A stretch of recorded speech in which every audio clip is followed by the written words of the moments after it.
Hey all, so we are back with War 11, and as you can see, I am attacking with the rank 5 versions of the two champions I have built so far, which is pretty darn fun.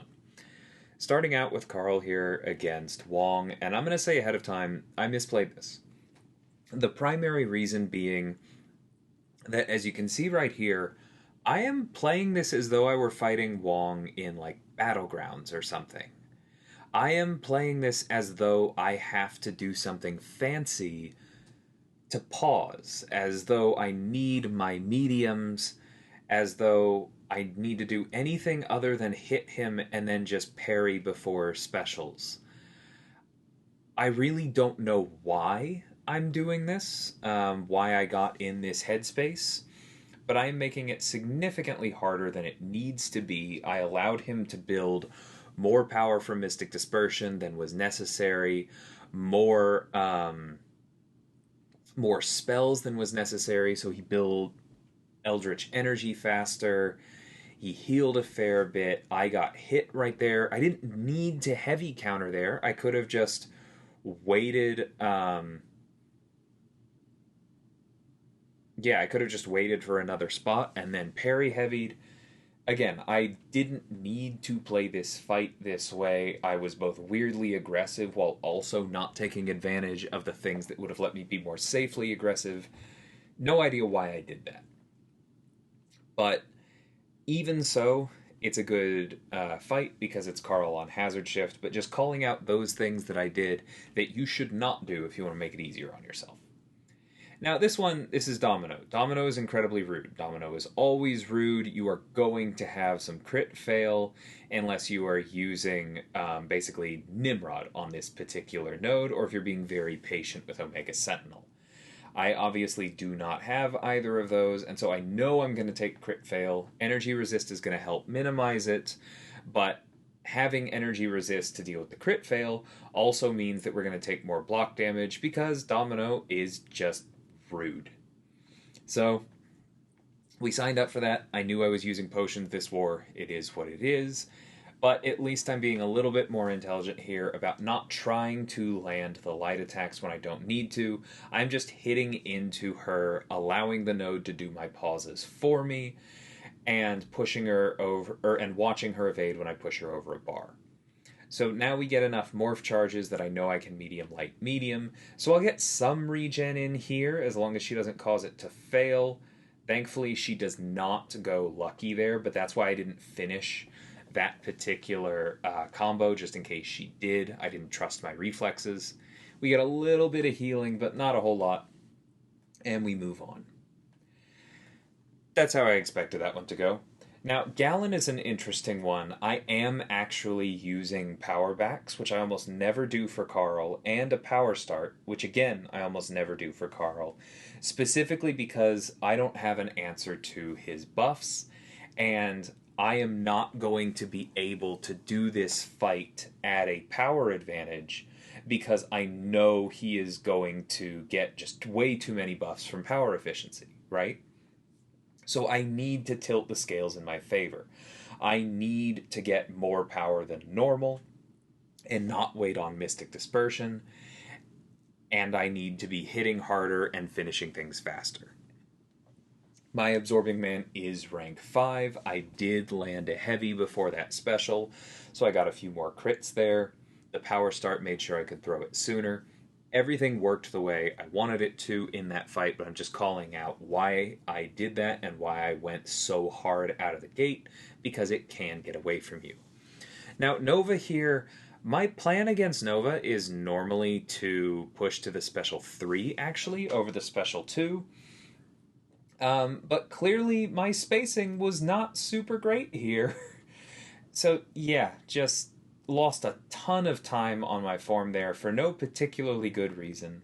I do at least get the pause on the form from running in and triggering his auto block, which consumes the fury, and consuming counts as ending, and so we get that. This special 2 is safe to throw because he's not unblockable, but so far this has not gone quite the way I was hoping. It is what it is. This is still a very safe fight. If I can get him to loop special ones, hopefully without getting hit in the future, but looping special ones does mean that he refreshes or reapplies his own energize, not refreshes. And that reapply is going to allow me to pause my forms again, even without triggering Mystic Dispersion. So that part's really nice. Triggering his auto block from the stun there, again, consumes the Fury, gives us that. There are a lot of things in this fight that are going really well for me because it is a good matchup, but yeah, I did some dumb things out of the gate, and I have been playing a little bit on the back foot because of it. So, definitely one of my sloppier wars with Carl thus far. Moving on to the primary reason that I brought Kate. I'm taking this Quicksilver here. We want this fight over quickly, because if we end up blocking a bunch of his specials, he's going to go unblockable. It's Quicksilver, he's rude, you don't want him to go unblockable. So we're going to go ahead and power start. We're going to bait a heavy so that we don't trigger the riposte off the gate, because remember, he can purify even passive stuns, or sorry, remove. It triggers some purify nodes, that's why I say that. But we're going to try and there, throw the special one, get the cold snap up, and now it is safe to hit him during this stun, because that's why you're getting that evade failed. We bait out another heavy, punish it to get that pause, hit his block again to get the pause, bait another heavy, and here is another special one to finish things off. That cold snap with class advantage, with big boosts, is really intense. And that's how scary Kate can be with a power start. So there is that. Since I still had the power start running, I originally assigned myself this Rintrah with Carl. I've done that fight before. It's quite safe. But I was like, you know what? I've already got that up. I've been taking Rintrah in Battlegrounds with Kate. I took Rintrah on another harder node with Kate last war. I was like, I feel pretty comfortable with this. We go ahead, use the cold snap pre-fight because damage is what we're focused on here. And we're going to back up at the beginning of the fight, because what we want here is to use the riposte to get credit for the intercept. Because the counterattack hits him during his medium animation, that's why it counts as an intercept. And so we get that Fury up specifically for the cold snap. The protection does come back on. I actually made a small mistake by using that second riposte while we still had the Fury up, instead of saving it for getting protection off cooldown. But here, this one gets it off cooldown. That also means our second cold snap wasn't benefiting from the Fury. It was benefiting from the fact that we then had two dialed in passives up, which is why it's still solid, but it's not quite as strong as it could be. We take protection off cooldown a third time, and there we go. She is really, really good for intercept nodes. That was one thing I explicitly wanted for her. It's why she has that well-timed block counter mechanic like Elsa does, and I'm super happy with how it's working out. Moving on to the Magneto boss. We did have a couple different options for this in the field. We also had rank 4 Hood, who I would absolutely trust with this fight, but I chose to take it down while Hazard Shift was still up, both because that was something I'd already done and I knew it was super safe, and because Zemo is one of the scariest defenders on the map right now, and making him that much easier for a Magneto player later on is worth me taking the fight. So I heal up a little bit from that whole Nova fiasco for this. Go back into Magma form I stay in Magma form. That pre-fight is a House of X guidance for extra attack, and we head on in.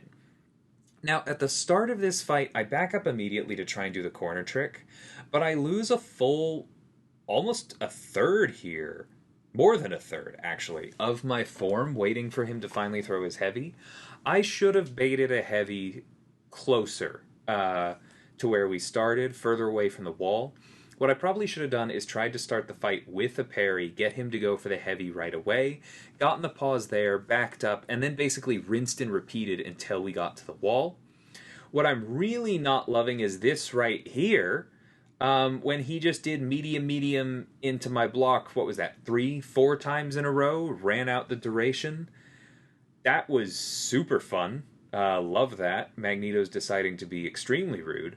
But we are continuing to back up because getting that unstoppable is one of the best ways for us both to get openings and for us also to get our pauses. So there we get the pause, working a little bit better that time. Now we're going to go ahead and hit into him. We back off. It is more about the openings because Hazard Shift is giving us pauses when we hit him, but I am staying near the corner specifically so that we can keep putting this unstoppable on cooldown. That is how I'm going to get the most of my openings, and that's going to keep us moving. He is obviously gaining extra power from the prowess. That is leading us to bait more specials than normal. It means we really do not want to be hit.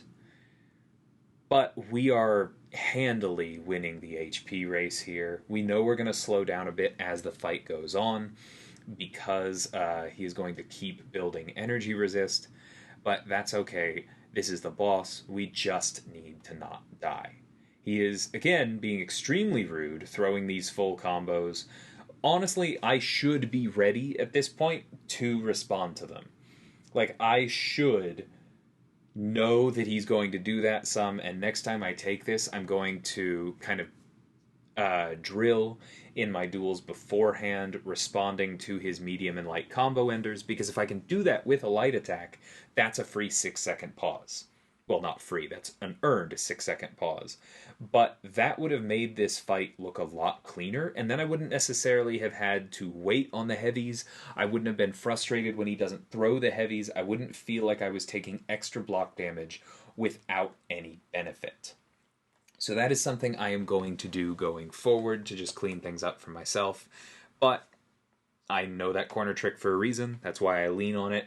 Block damage stinks, but still a very good fight for a rank 5 Carl, as long as you have Hazard Shift up. Worked out great. And that was War 11. We also won this one. We are now on a, I think, 5-war winning streak, not counting the canceled war where we didn't try, which is really, really nice, because we came into this season, for those of you who've been following the channel, 1-4, which is not awesome, but did manage to turn it around, and we're doing pretty well. We do have a shot at top 10 going into this last war, depending on who we match and how we do. So look forward to that one. It would be really, really nice if we landed top 10 and then got top 3 rewards. Be a lovely turnaround to the season. Again, hope y'all enjoyed more Kate content in particular. I'm having a blast with her. And until next time, thank you so much for watching, and take care.